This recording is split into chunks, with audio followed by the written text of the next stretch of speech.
आजकल हम लोग काला आंडी, मुलंगीर और कोरापट रीजन में कुछ ग्राउंड कनेक्ट प्रोग्राम चला रहे हैं एक मैसिव स्तर पर, जहाँ पर हम लोगों के लाइवलीहुड के इश्यूज़, उनके एम्प्लॉयमेंट के इश्यूज़ को समझने की कोशिश कर रहे हैं। माइग्रेशन क्यों हो रहा है इसको समझने की कोशिश कर रहे हैं और इसकी हमारी कुछ ग्राउंड रियलिटीज़ हैं, कुछ फाइंडिंग्स हैं। उन फाइंडिंग्स को आज हम मीडिया को बताने के लिए और उसके बाद फिर गवर्नमेंट ऑफ उड़ीसा को एक अपना छोटा सा रिकमेंडेशन सबमिट करने के उद्देश्य से, जो कि हम बहुत ही जल्दी जब भी नेक्स्ट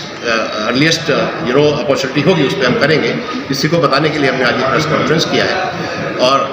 जो हमने ग्राउंड कनेक्ट में जो हमारी मुख्य फाइंडिंग है वो ये है कि लोगों के पास फॉर्मल एम्प्लॉयमेंट नहीं है, वहाँ पर MSMEs का कमी है, मतलब फैक्ट्रीज नहीं है, लघु उद्योग नहीं है, मध्यम उद्योग नहीं है, अगर है भी तो बहुत कम है। ज़्यादातर लोग कृषि पर आधारित उद्योगों पर निर्भर हैं और वो सीजनल है, तो कुछ दिनों करते हैं उसके बाद वो माइग्रेट करके कहीं चले जाते हैं। तो हम गवर्नमेंट ऑफ उड़ीसा का जो विज़न है विकसित उड़ीसा का, उसको सपोर्ट करने के लिए गवर्नमेंट को कुछ हम सुझाव देना चाहते हैं, कुछ रिकमेंडेशन देना चाहते हैं। जैसे कि फॉर एग्जांपल बहुत सारे इंडस्ट्रियल प्रोजेक्ट्स ऐसे हैं जो स्टॉल्ड पड़े हुए हैं, MOU साइन हुए हैं। जैसे माइनिंग की ही बात कर लें,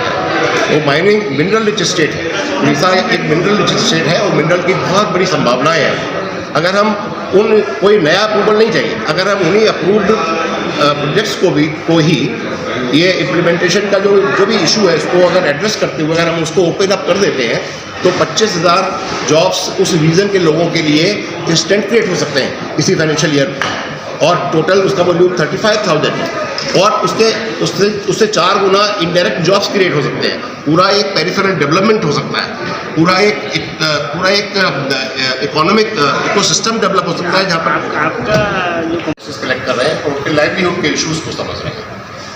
मुख्यतः इस प्रेस कॉन्फ्रेंस को ऑर्गेनाइज करने का दूसरा उद्देश्य ये भी है कि हम गवर्नमेंट को कुछ रिकमेंडेशंस कर पाएँ, ताकि विकसित उड़ीसा का जो गवर्नमेंट का विजन है उसमें हम कुछ कंट्रीब्यूट कर पाएँ फैक्ट्स और फिगर्स के साथ। हमारा मानना ये है कि अगर जो प्रोजेक्ट्स, इंडस्ट्रियल प्रोजेक्ट्स स्टॉल्ड पड़े हुए हैं, अगर केवल उनको ही खोल दिया जाए तो 35,000 जॉब्स क्रिएट हो सकते हैं इंस्टेंटली। अभी उड़ीसा गवर्नमेंट ने 4,112 करोड़ रुपए के इंडस्ट्रियल प्रोजेक्ट्स को क्लियरेंस दिया है, हमने अखबार में पढ़ा 10 तारीख के। ये स्वागत योग्य है, हम इसका वेलकम करते हैं और उस प्रोजेक्ट्स के तहत 9,000 जॉब्स क्रिएट होंगे ऐसी बात कही गई। अब हम आपको कंपेरिजन करके बताते हैं, वो अच्छी बात है, वो जो प्रोजेक्ट्स आ रहे हैं वो अच्छी बात है, उसका वेलकम होना चाहिए, स्वागत होना चाहिए, हम उसको अप्रिशिएट करते हैं। हम गवर्नमेंट को अपने डाटा और फिगर्स के माध्यम से ये बताना चाहते हैं कि अगर जो प्रोजेक्ट्स केवल इम्प्लीमेंटेशन इश्यूज़ की वजह से वो ऑलरेडी अप्रूव्ड है या MOU साइन है, माइनिंग रिलेटेड है, इंडस्ट्रियल